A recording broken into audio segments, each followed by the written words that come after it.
Um, Asik Lawrence, um, last year and the year before that, I've been asking that question from the military and the DND, bakit pinayagan at hindi ako nabibigyan pa rin ng tamang sagot up to now? Why? Ba't yung inaalaw yon na we're talking about espionage here, right? This is our main topic here. Pero ba't natin pinayagan yung isang Chinese telecommunication company na magkaroon ng tower sa loob mismo ng Camp Aguinaldo? Mr. Chair, again, Mr. Chair, I'm not privy to the construction of a tower within Camp Aguinaldo. Hindi mo alam, DND ka sa loob mismo ng Camp Aguinaldo? I do not have personal knowledge po, Mr. Chair, but if you can allow us like a few days to come up with a detailed explanation and we can present it personally. So next year ulit, sa pag-hearing natin next year, I'm gonna ask the same question and then you guys or anybody from the military will say, or DND na, I'll get back to you. Ganun ba palaging sagot? Kasi yun ang sinagot niya sa akin noon eh. Ngayon, same answer na naman. We'll come up with a detailed explanation before the weekends, Mr. Chair. Okay. Before the weekends. Sana makabigay kayo ng magandang kasagutan kung bakit inalaw yon in the first place. And then pangalawa, kung iniisip natin na pwedeng gamitin ng China yon para mag-spy sa atin, ba't hindi natin patanggalin na lang yon? Well noted. Pwede naman siya magpwesto sa ibang lugar, ba't sa loob mismo ng kampo militar? Well noted po yung concern nyo, Mr. Chair, Your Honor, and we'll include it in our detailed explanation, which we hope to submit before the weekends, Mr. Chair. Okay. And this one is directed to the immigration, maybe? NBI? Wala. NBI. Kasi isa sa mga wino-worry natin paano nakapasok itong mga Chinese spies at na paano nakapasok yung mga equipment nila, spying equipments.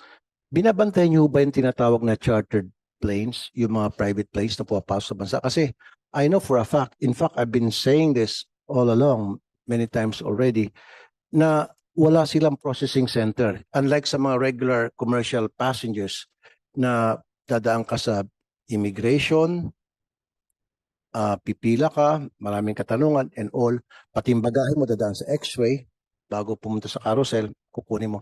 Pero pag sumakay ka ng private plane or chartered plane, ibabypass mo lahat yun.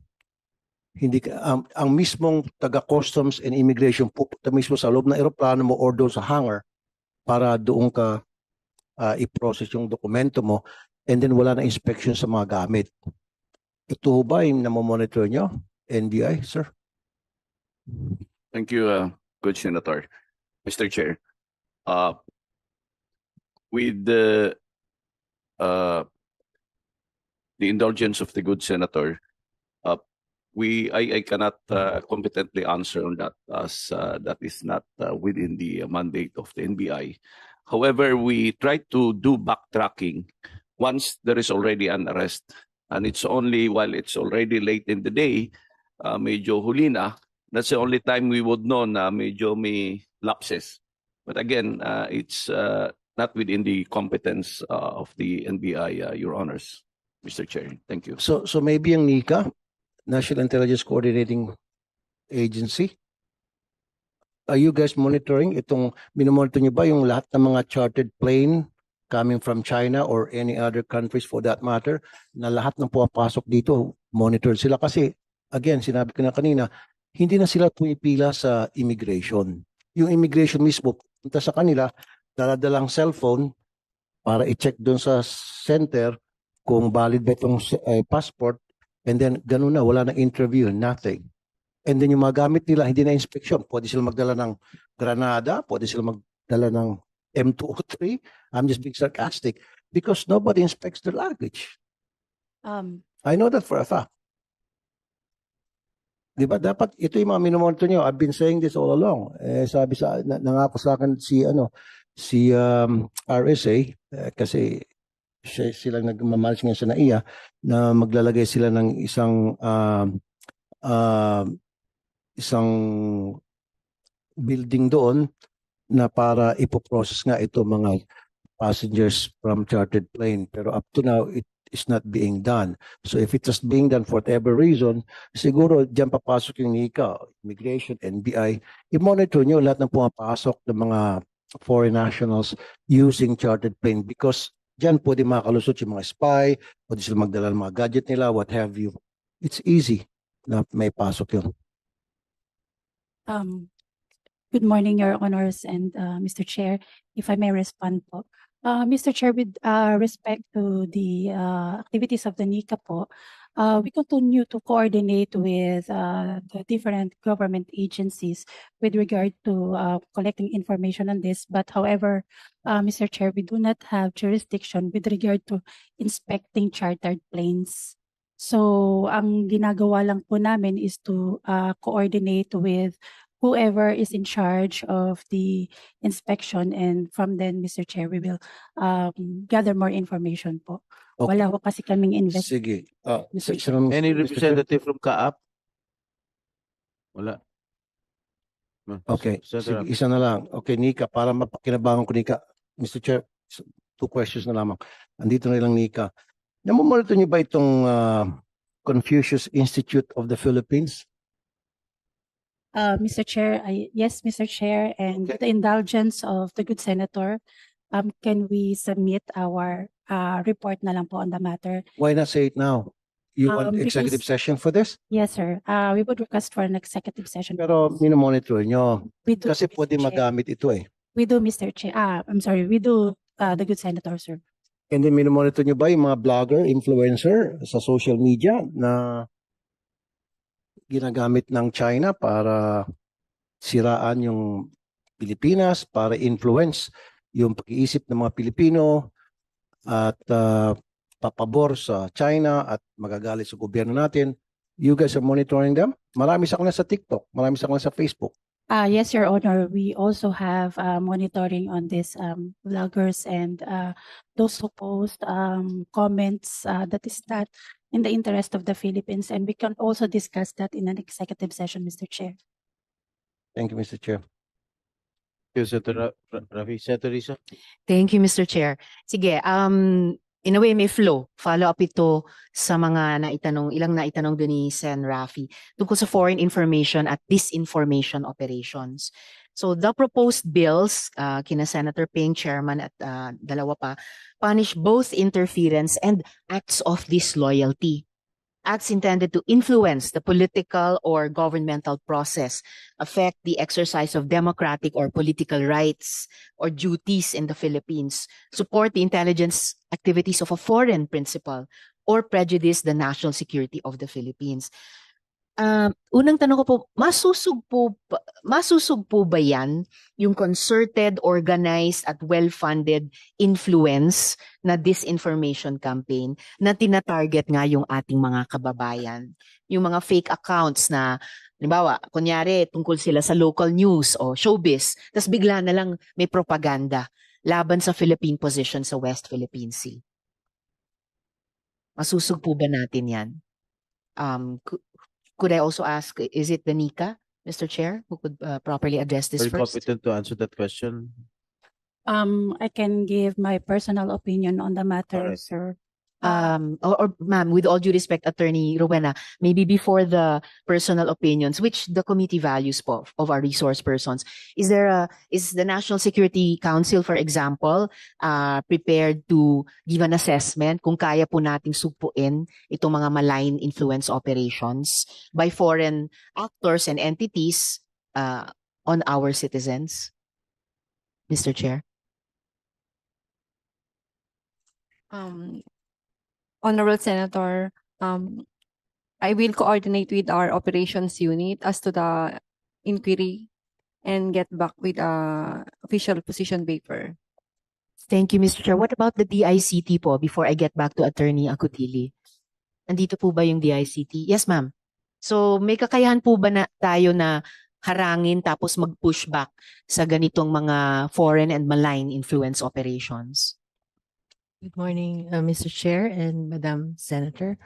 Actually, at the DICT, there are already moves pertaining to the other crimes, for example, or with regards to disinformation, for example, for for OSAI exercise activities, stuff like that.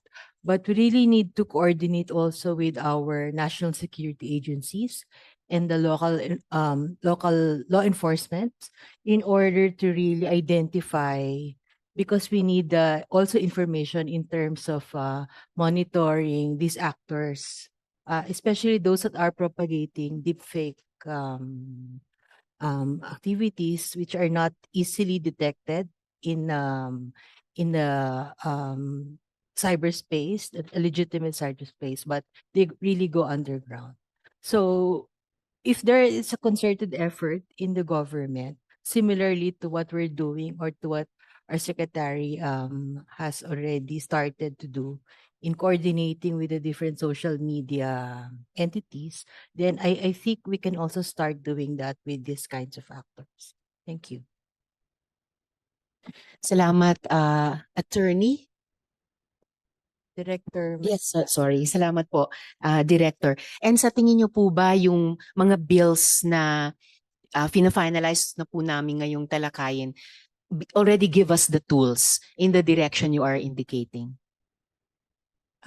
Thank you, ma'am.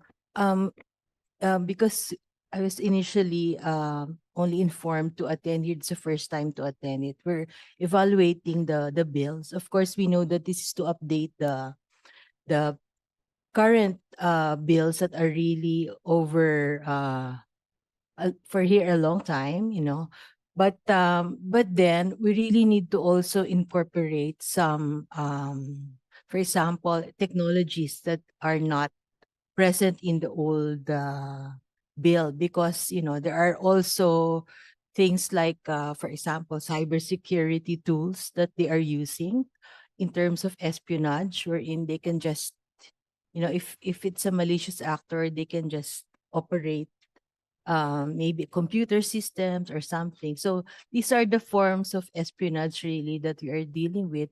Aside from national security, of course, the technical industrial espionage is also prevalent in terms of this, because right now, you know, there are certain countries which is there's a blur line with regards to negative economic activities in order to gain more stature or more development in terms of technology, and they use state actors in order to obtain this. So I think we can incorporate that and put that in a position paper which we can submit later on. Thank you, ma'am. Please do, ma'am. That would be very helpful. At pati yung huling binanggit nyo tungkol sa technical industrial espionage, I think kaugnay po yan nung pinag-usapan natin kanina, yung economic infiltration. So we would appreciate it very much receiving it in the committee through our chair. And last but not the least for this question, Mr. Chair, yung pong input ni Attorney Rowena ng NICA, please. Thank you, Madam Senator. I do believe, Madam Senator, that just like in any other unlawful acts, with these bills in place or with these measures in place, we may not totally eradicate or hindi po natin totally masusugpo yung mga activities like misinformation, proliferation of misinformation, but the presence of these measures alone can help us prevent prevent or curtail these activities from being conducted by the elements of or those who have threat actors rather, Madam Senator.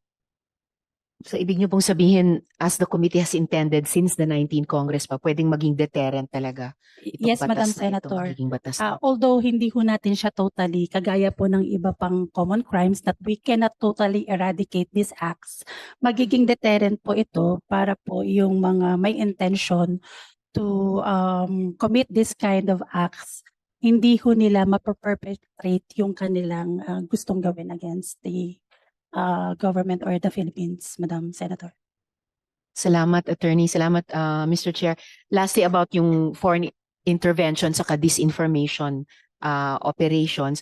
Kanina pa po, Mr. Chair, na-appreciate ko yung mga paalala ni Senator Ping sa atin about yung what are the limits on the definition of tactical interrogation, yung clarification na if mere possession is not yet